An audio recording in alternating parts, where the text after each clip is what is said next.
जैसे कि आप सभी को पता ही है कि हमने 5th चैप्टर को स्टार्ट किया था और हम दक्षिण एशिया की परिभाषा कर चुके हैं, मालदीव का अध्ययन कर चुके हैं, बांग्लादेश नेपाल का भी अध्ययन कर चुके हैं। कोई गैस करेगा कि अब इसके बाद हम दक्षिण एशिया के किस राष्ट्र का अध्ययन करेंगे? तो आपने जो गैस किया है वो लगभग सही है। गैस करने के बाद ये बात निकल कर आई कि पता लगा कि अब क्या पढ़ना है,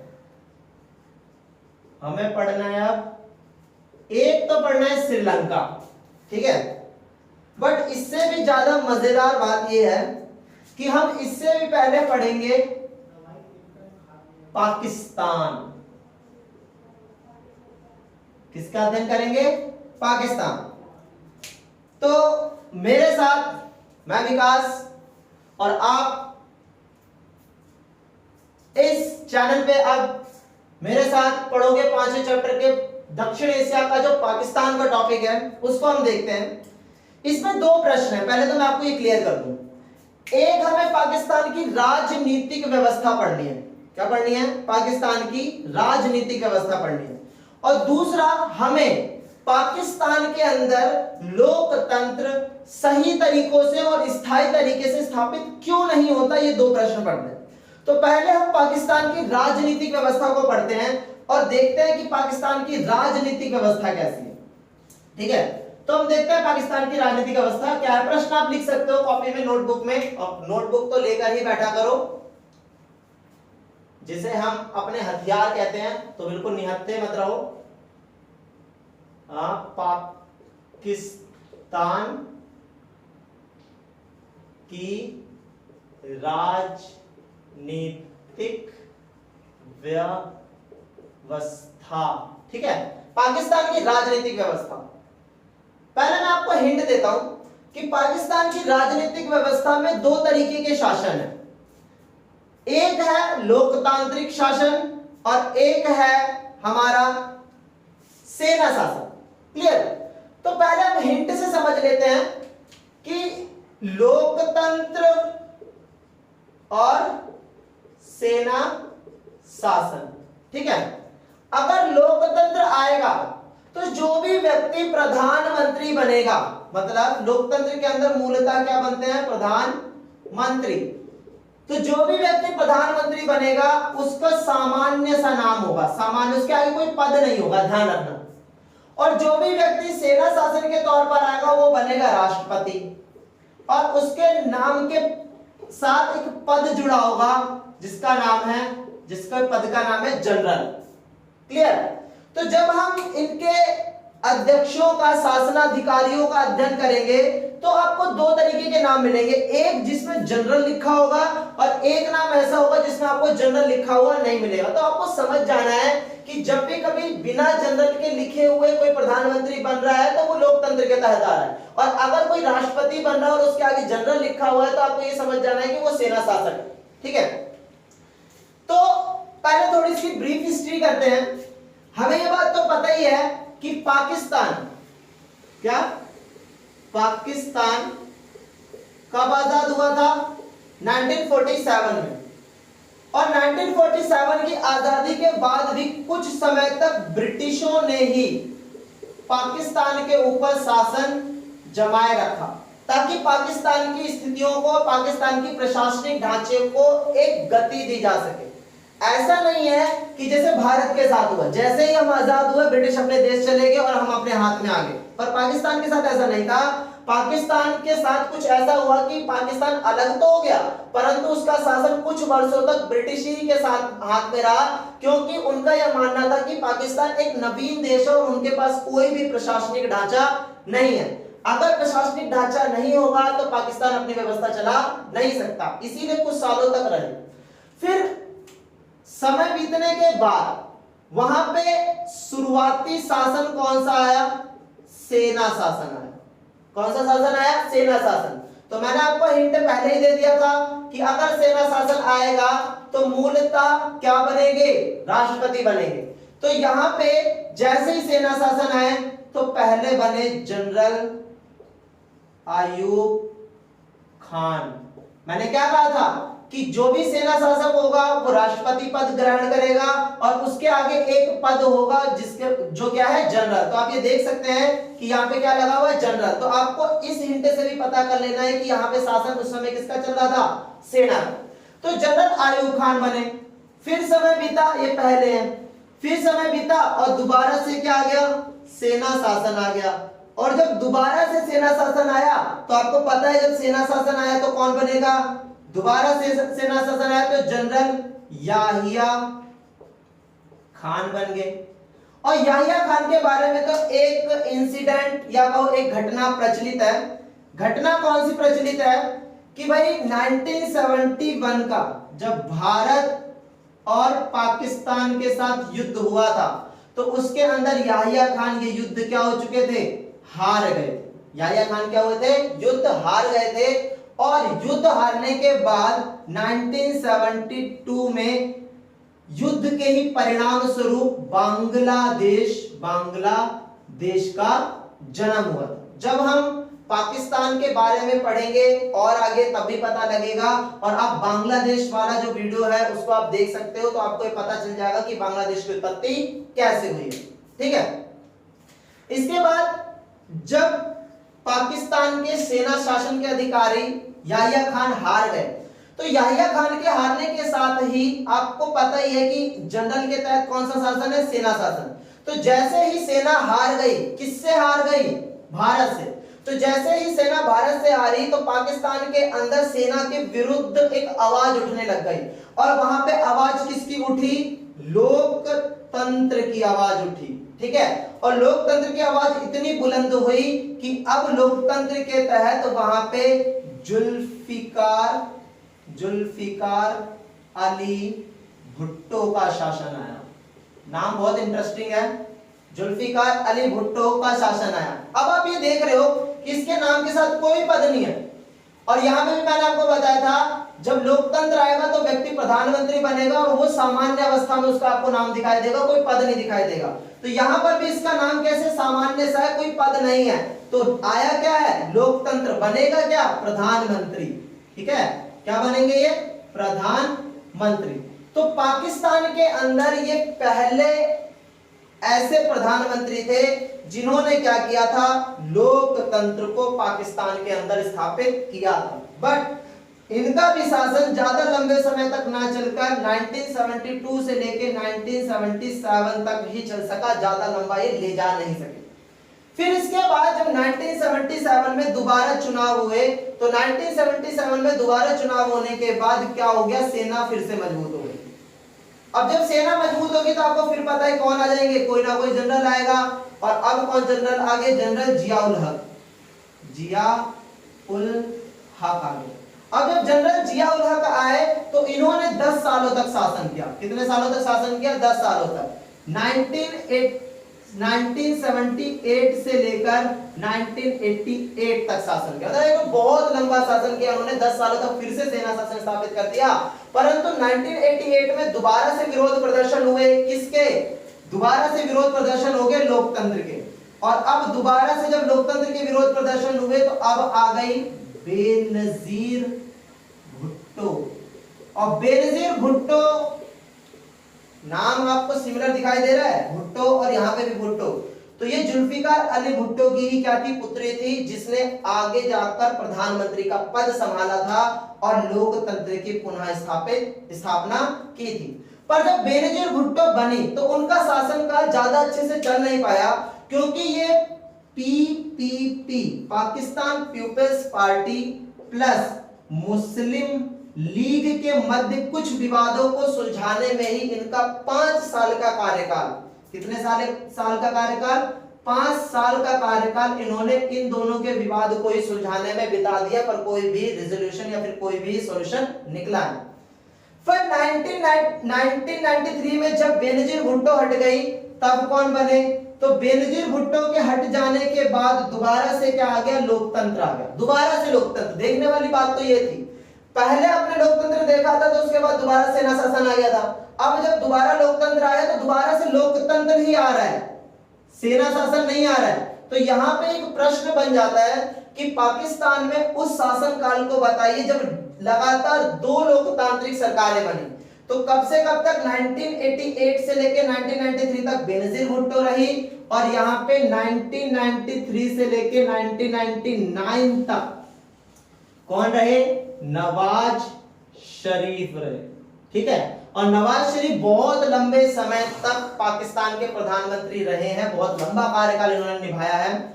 और 5 साल के बाद यहाँ पे पुनः क्या आ गया? क्या कह रहे हो कि सेना शासन तो पीछा ही नहीं छोड़ रहा, लोकतंत्र को हटा देता है और बार बार सेना शासन आ जाता है। अब सेना शासन दोबारा से मजबूत हो गया, और सेना शासन दोबारा से मजबूत हुआ तो आपको पता है फिर से कौन आ जाएंगे? कोई ना कोई जनरल आएगा, और जनरल के नाम पर कौन आगे? परवेज मुशर्रफ।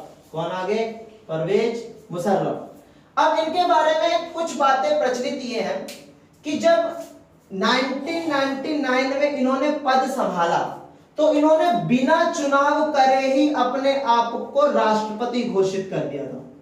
बिना चुनाव करे ही क्या घोषित कर दिया था? अपने आप को राष्ट्रपति घोषित कर दिया। बट जब 2001 के अंदर विरोध प्रदर्शन बढ़ने लग गए कि भाई कोई व्यक्ति हमारे राष्ट्र का राष्ट्रपति बन चुका है पर उसने कोई चुनाव ही नहीं किया, तो उसका विरोध होने लग गया। तो जब 2001 में बहुत ज्यादा विरोध हुआ तो परवेज मुशर्रफ ने 2001 के अंदर, कब? 2001 के अंदर क्या करवाए? चुनाव करवाए, और उस चुनाव में परवेज मुशर्रफ क्या हो गए? जीत गए और राष्ट्रपति के पद पर बने रहे। कब से कब तक? 2001 से लेके 2006 तक। 2006 के बाद दोबारा 2006 के बाद दोबारा क्या आ गया? लोकतंत्र आ गया। अब ऐसा मत कहना कि ये कौन सी कहानी चल रही है, लोकतंत्र आ रहा है, सेना शासन आ रहा है, लोकतंत्र आ रहा है, सेना शासन आ रहा है। थोड़ी सी खिचड़ी बन रही होगी आपके माइंड में कि पाकिस्तान कैसा शासन चला रहा है, ना तो लोकतंत्र साबित कर पा रहा है, ना ही सेना शासन साबित कर पा रहा है, पता नहीं क्या कर रहा है। तो इसमें कोई भी कंफ्यूजन नहीं होनी चाहिए। शासन सत्ता के दम पर होता है, शासन ताकत के दम पर होता है, और जनता के समर्थन पर होता है। देश में अगर ताकत का प्रभुत्व होगा तो ताकत के दम पर शासन चलेगा, और देश में जनता का समर्थन होगा तो जनता के समर्थन के आधार पर लोकतंत्र चलेगा। ठीक है, जैसे आप हमारे भारत में ही देख सकते हो कि हमारे में ताकत नहीं होती, हमारे में जनता का समर्थन होता है, और सदैव से ही लोकतंत्र स्थापित है। अब जब यहाँ पे दोबारा से लोकतंत्र आया तो दोबारा एक नाम आप दोबारा सुनोगे, नवाज शरीफ।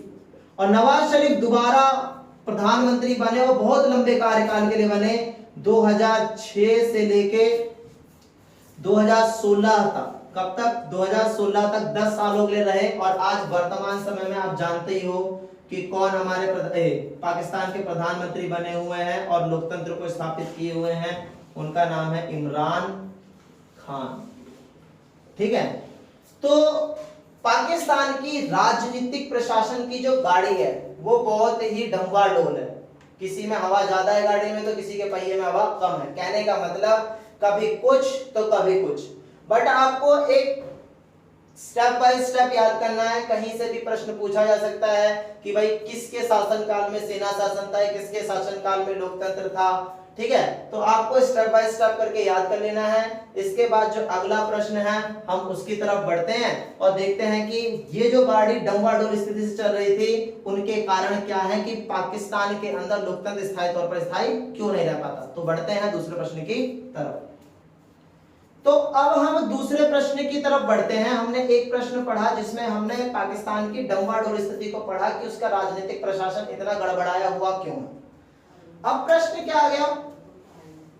अब प्रश्न आ गया कि पाकिस्तान में लोकतंत्र स्थायी तौर पर स्थापित क्यों नहीं होता। इसके 4 पॉइंट हैं, मतलब 4 बातें हैं इसके, उसका जिक्र करते हैं। पहला पॉइंट है सेना, भूस्वामी और धर्मगुरु।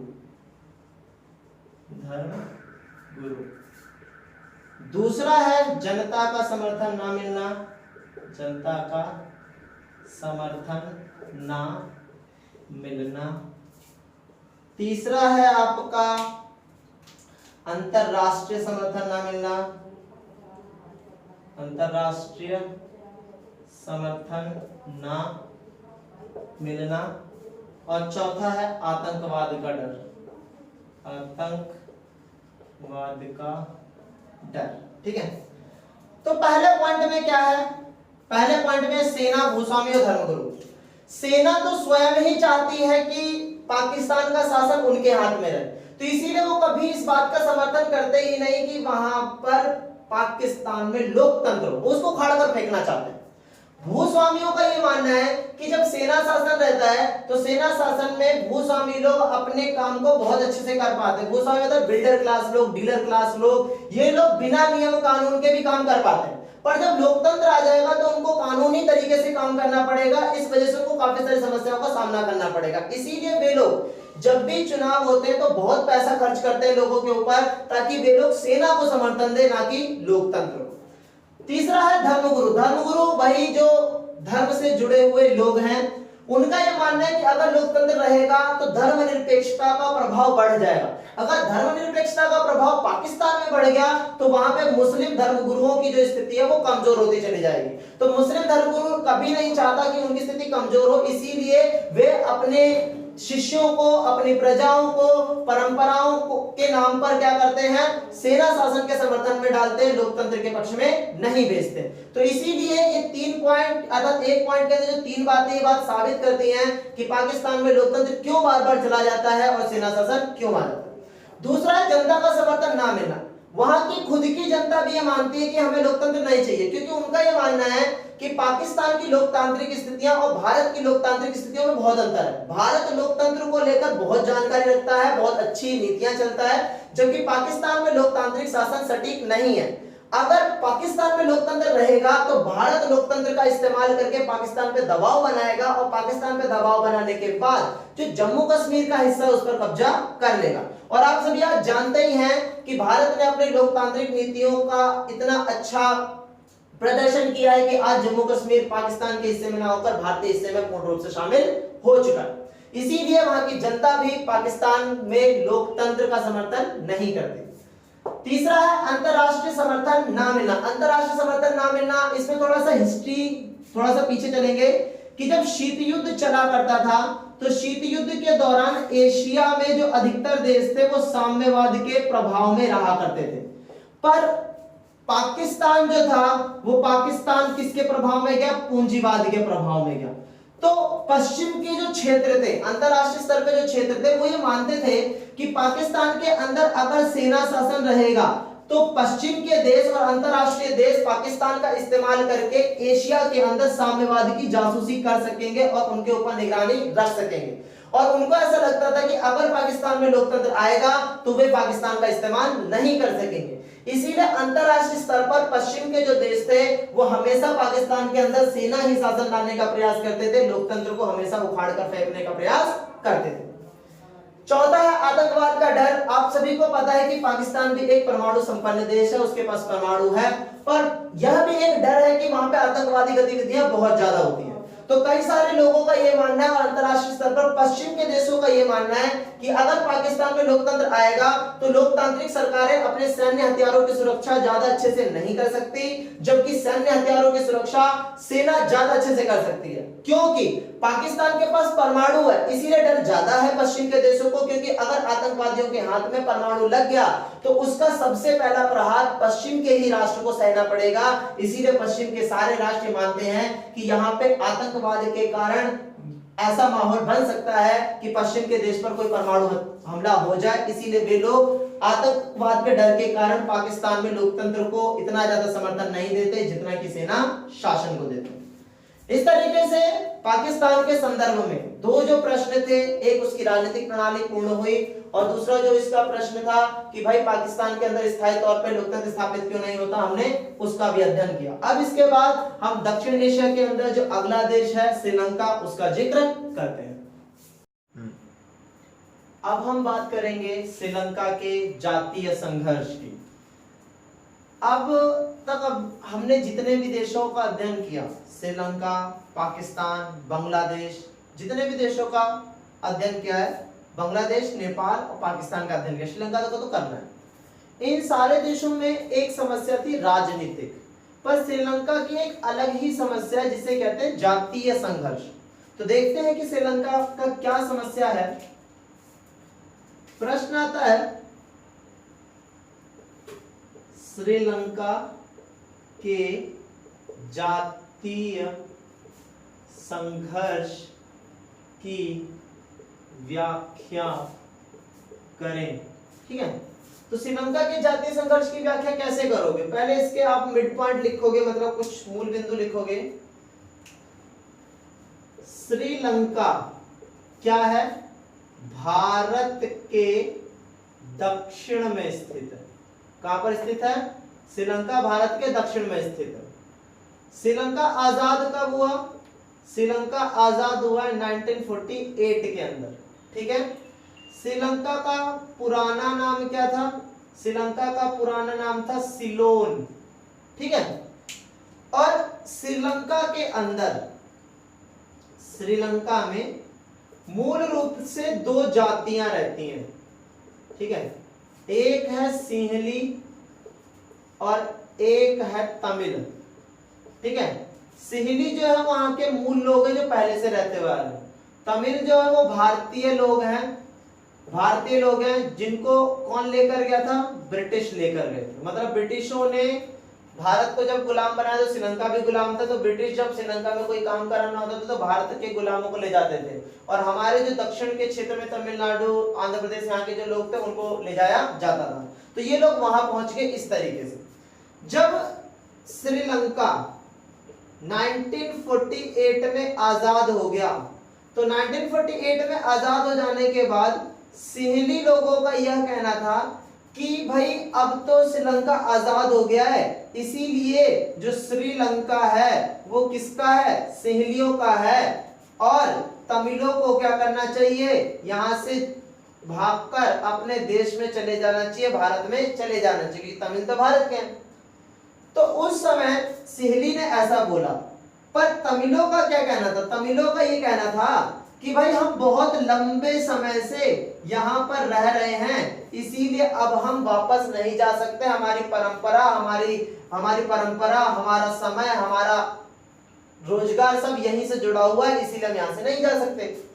तो भाई तमिल लोगों ने भी अपनी बात कह दी, सिंहली लोगों की भी बात सही थी कि भाई देश तो सिंहली लोगों का है, तमिल तो भारत से आए थे, अब जब देश आजाद हो गए तो तमिल लोगों को चले जाना चाहिए और सिंहली लोगों को यहाँ पे रहना चाहिए। क्लियर? तो स्थिति ये हो गई। पर पहले जो था विरोध छोटा विरोध था, मतलब कम स्तर का विरोध होता था, पर धीरे धीरे सिंहली लोगों ने एक बात को समझा, क्योंकि सिंहलियों की संख्या क्या है वहां पे? ज्यादा है। तो सिंहलियों ने अपनी जनसंख्या का फायदा उठाते हुए तमिलों पर दबाव डालने की कोशिश की और उनसे हिंसा करने की कोशिश की। उन्होंने सोचा कि अगर हम श्रीलंका के लोगों के साथ हिंसा करेंगे तो श्रीलंका में जो तमिल लोग हैं उनके साथ हिंसा करेंगे तो वे लोग डर के यहाँ से भाग जाएंगे। पर तमिलों ने क्या किया? अपनी सुरक्षा करने के लिए 1983 में एक संगठन बना लिया, LTTE, जिसको कहते हैं लिट्टे, लिबरेशन टाइगर ऑफ तमिल इलम। तमिलों ने ये जो संगठन बनाया ये भी हिंसा का संगठन था। तो मतलब जब सिंहली लोग हिंसा पे उतर गए तो तमिल लोगों ने भी अपने आप को हिंसा पे उतार लिया, और लिट्टे के दम पर तमिल लोगों ने श्रीलंका के उत्तर पूर्वी क्षेत्र पर, कौन से क्षेत्र पर? उत्तर पूर्वी क्षेत्र पर क्या कर लिया? कब्जा ही कर लिया, और ये मांग करने लगे कि ये जो उत्तर पूर्वी क्षेत्र है उसको क्या कर दिया जाए? आजाद कर दिया जाए। किनके लिए? तमिलों के लिए। क्योंकि उनका ये कहना था कि अगर तमिल लोग अलग हो जाएंगे आजाद होके सिंहली लोगों से तो श्रीलंका में कोई समस्या नहीं रहेगी। पर सिंहली लोगों ने सीधा मना कर दिया कि हम आपको आजाद नहीं कर सकते। तो बात यहां पर ये हो गई। अब यहां पे थोड़ा सा भारत की भूमिका भी आ जाती है। भारत की भूमिका कैसे आ जाती है? क्योंकि यह लड़ाई किसकी थी? तमिलों की थी। अब तमिल तो भारत से जुड़ा हुआ है, तो भारत भी सोचता है कि भाई तमिलों के साथ इतना बुरा व्यवहार हो रहा है तो वहां पे स्थितियों को सुधारा जाए। तो भारत क्या करता है? 1987 में एक शांति सेना भेजता है। क्या भेजता है? शांति सेना, जिसको कहते हैं IPKF। क्या कहते हैं इसको? IPKF। श्रीलंका क्या भेज देता है? एक शांति सेना भेज देता है जिसको कहते हैं IPKF। परंतु क्या होता है, जब ये शांति सेना पहुंचती है तो असफल हो जाती है। किस कारण की वजह से? सिहली लोगों का ये कहना होता है कि भारत को उनके अंदरूनी मामले में दखल नहीं देनी चाहिए, ये उनका अंदरूनी मामला है। जबकि तमिल लोगों से तो छोटा मोटा युद्ध हो जाता, मतलब भारतीय सेना तमिल सेना से ही भिड़ जाती, जबकि तमिलों की सुरक्षा करने गई थी। तो इस कारण शांति सेना को 1989 में क्या होना पड़ता है, वापस आना पड़ता है। ठीक है, तो 1989 में श्रीलंका के अंदर जो भारतीय सेना भेजी गई थी वो वापस आ गई और मुद्दा वही रह गया। फिर ये सोचा गया कि इस संघर्ष को सुधारने के लिए कुछ ना कुछ करना चाहिए, तो अंतरराष्ट्रीय स्तर पर कार्य किए गए। क्या किया गया, अंतरराष्ट्रीय स्तर पर कार्य किए गए, अंतरराष्ट्रीय स्तर पर कार्य किया गया। अब अंतरराष्ट्रीय स्तर पर कार्य करने के लिए नॉर्वे, स्वीडन, फिनलैंड, इन कुछ देशों ने, स्कैंडिनेवियाई देशों ने, कौन से देशों ने, स्कैंडिनेवियाई देशों ने क्या किया, कोशिश की कि श्रीलंका के इस विवाद को सुलझा लिया जाए। और इस प्रयास के जरिए 2003 में सिहली और तमिल लोगों ने आपस में बातचीत करने का माहौल बनाया और तब से स्थितियां थोड़ी बहुत शांत है, पूर्ण तरीके से नहीं। तो श्रीलंका के अंदर कोई राजनीतिक समस्या नहीं थी कि वहां पे कोई शासन पलटा नहीं, यहाँ पे बस समस्या ये थी कि वहां पे जातीय संघर्ष था और ये तब से लेके आज तक बना हुआ। तो ये स्थितियां बहुत ही ज्यादा कभी कभी खराब हो जाती थी, कभी कभी तो ऐसा सुनने में आया, मतलब ऐसी भी स्थिति कि इन्होंने अपने राष्ट्रपति तक को मार दिया था। लिट्टे ने तो भारत के प्रधानमंत्री राजीव गांधी तक को क्या कर दिया था, मृत्यु करवा दी थी, मतलब उनको एक मानव बम के जरिए क्या करवा दिया था, मरवा दिया था। तो काफी सारी हिंसात्मक गतिविधियां हुई हैं श्रीलंका के इस संघर्ष के वजह से, और श्रीलंका के अंदर भी हुई है। तो इस तरीके से हमने समझा श्रीलंका के जातीय संघर्ष को, और आज हमने पाकिस्तान को समझा और श्रीलंका को समझा। इसी के साथ ये आज की क्लास ओवर होती है, और आप कोशिश करो कि अब जो चैप्टर की आगे जो वीडियोस आने वाले उनको भी देखना, ताकि आगे की जो चीजें हैं वो भी आपको पता चल जाए। इसी के साथ आप सभी को टाटा बाय बाय और मिलते हैं नेक्स्ट वीडियो में।